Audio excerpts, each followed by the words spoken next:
Start. हाल के वर्षों के आंकड़े देखें तो पता चलता है कि भारत में अचानक बाढ़ की घटनाएं बढ़ रही है।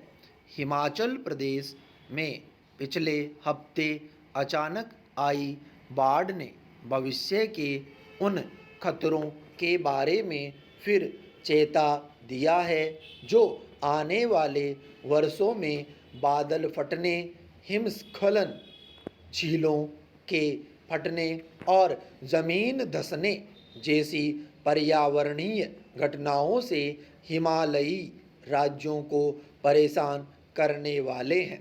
हमने 2013 में उत्तराखंड में देख चुके हैं कि प्रकृति अगर अपनी पर आ जाए तो किस तरह से बड़ी आपदाएं तबाही मचा सकती है।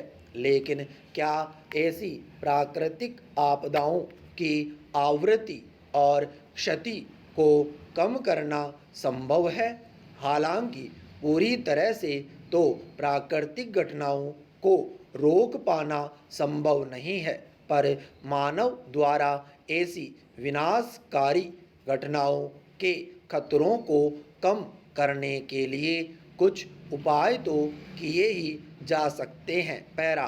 पिछले साल उत्तराखंड के चमोली जिले में हिमनदों का फटना पारिस्थितिकीय असंतुलन का बड़ा उदाहरण है। ऐसी घटनाएं मानवीय गतिविधियों के कारण ज़्यादा हो रही है। हिमालय पर्वत श्रृंखला एक अस्थिर श्रृंखला है। चट्टानों के समायोजन में थोड़ा सा भी परिवर्तन विनाशकारी भूस्खलन का कारण बन सकता है। इन कारकों के बावजूद संवेदनशील हिमालयी पट्टी में बार बार विस्फोट, पत्थर उत्खनन, निर्माण, सुरंगों की खुदाई और बांधों का निर्माण जैसी गतिविधियां बदस्तूर जारी है। उत्तराखंड के चमोली जिले में इस साल 7 फरवरी को अचानक आई बाढ़ में 70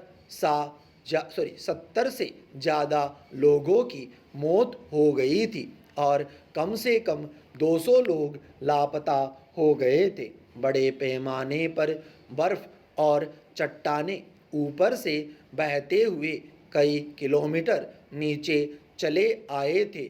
इस बाढ़ ने ऋषि गंगा बिजली संयंत्र और 520 मेगावाट की तपोवन विष्णुगढ़ पनबिजली परियोजना को तबाह कर डाला था। दरअसल अनियोजित विकास के कारण हमने हिमालय जैसे संवेदनशील इलाकों में कई प्राकृतिक नालों और नदियों पर बड़े पैमाने पर निर्माण कर लिए हैं। इससे नदियों का रास्ता रुकता गया और उनके प्रवाह पर असर पड़ने लगा। हाल में हिमाचल प्रदेश के धर्मशाला में यही हुआ।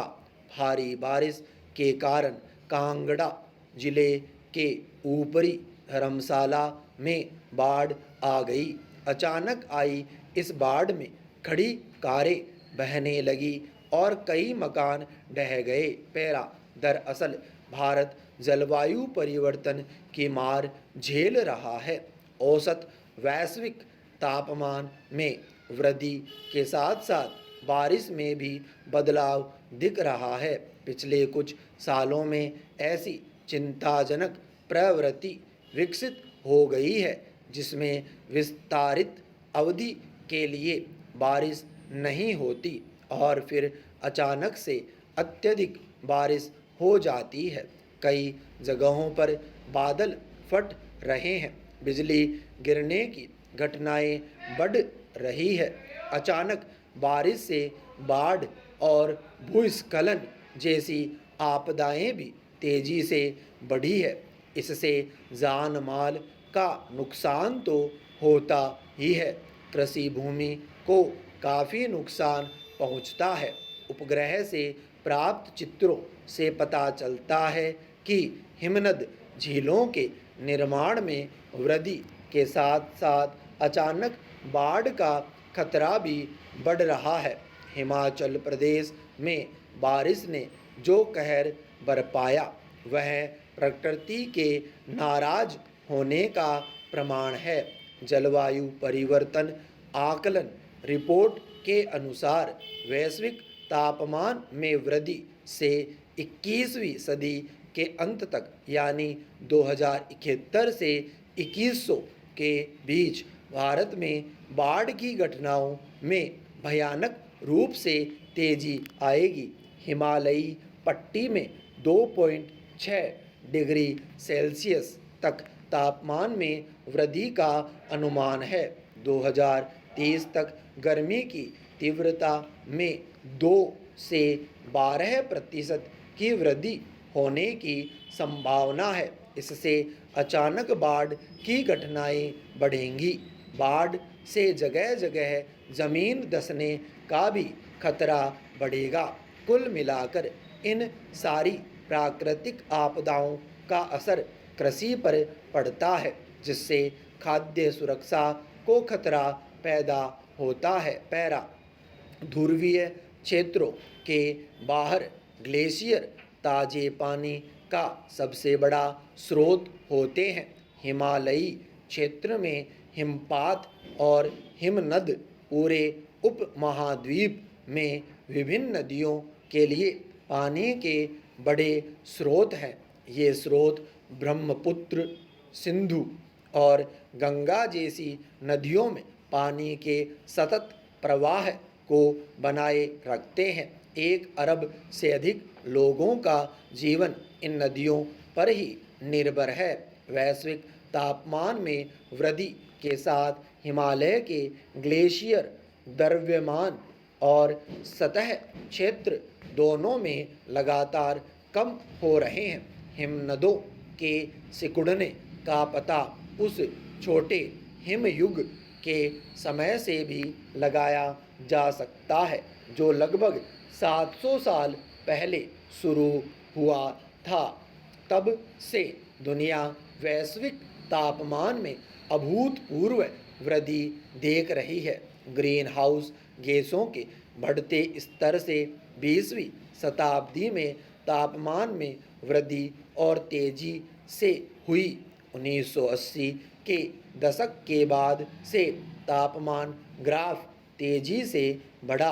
अध्ययन बताते हैं कि 1850 से 2070 तक वैश्विक तापमान में 2 डिग्री सेल्सियस की वृद्धि से बड़े और मध्यम आकार के 45% हिमनद गायब हो जाएंगे। यह भी अनुमान है कि वैश्विक तापमान में 2 डिग्री सेल्सियस की वृद्धि के साथ लगभग 70% छोटे हिमनद भी पिघल जाएंगे।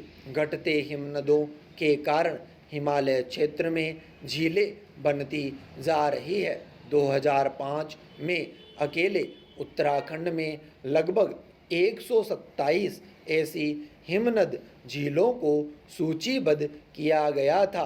अब इनकी संख्या बढ़कर 400 हो गई है, यानी 1.5 दशक में 2.5 गुना हिमनद झीलें बन गई। ऊंचाई पर बनने वाली ये झीलें हर वक्त बड़ा खतरा लिए होती है, क्योंकि झील के फटने की स्थिति में अचानक बाढ़ आने से कोई नहीं रोक सकता। पैरा हिमनद झीलों से उत्पन्न जोखिमों का समुचित प्रबंधन करने के लिए सबसे पहले इनके निर्माण के बारे में नियमित और सक्रिय रूप से अध्ययन होने चाहिए। वैज्ञानिकों को इन पर सतत निगरानी रखने की ज़रूरत है। कुछ हिमनदों पर अध्ययन पहले से चल रहा है, लेकिन भारत में हिमनदों का अध्ययन अभी सुव्यवस्थित रूप नहीं ले पाया है। ज़रूरत इस बात की है कि भारत में हिमनदों का एक समेकित मूल्यांकन किया जाए, जिससे उनमें हर साल होने वाले बदलावों की निगरानी की जा सके। इसके लिए संबंधित राज्य सरकारों को अग्रणी भूमिका निभानी होगी। पैरा, यदि हिमनदों को नियमित जांच के दायरे में रखा जाता है तो इससे उन झीलों को पहचानना आसान हो जाएगा जिनके जल्द ही खतरनाक रूप ले लेने की संभावना है। ऐसे कई उदाहरण हैं जब भू तकनीक और संरचनात्मक उपायों को लागू कर हिमनद झीलों से होने वाले खतरों को कम करने में कामयाबी मिलती है। ऐसी झीलों से धीरे धीरे पानी की निकासी के लिए चैनल बनाए जाते हैं। इससे झीलों पर दबाव कम होने लगता है और उनके फटने का खतरा कम हो जाता है। इतना ही नहीं, इस तरह के उपाय अचानक बाढ़ में बहने वाले पानी की मात्रा को भी कम कर देते हैं। इसके अलावा हिमनद झीलों पर खतरे की सूचना देने वाली प्रणाली भी लगाई जा सकती है जो पानी के अचानक और ज़्यादा बहाव की स्थिति में मानव बस्तियों को तुरंत सचेत कर दे।